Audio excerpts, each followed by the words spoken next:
এবারে আমি ডান দিকে টার্ন নেব, ডান দিকের ইন্ডিকেটর দিয়েছি, এই দেখুন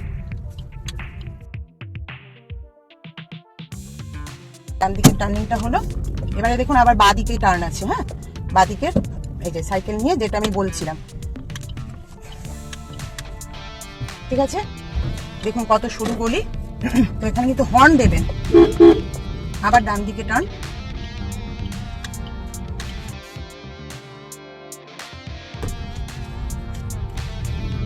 আবার দেখুন বাঁ দিকে টার্ন আছে।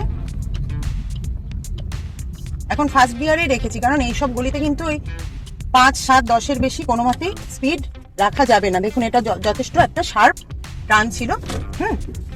এবার দেখুন আবার আছে ডান দিকে টার্ন, ইন্ডিকেটর দিলাম, ফুল স্টিয়ারিং কাটিয়ে দিতে হলো এখানে কারণ এই টার্নটা অনেক শার্প ছিল।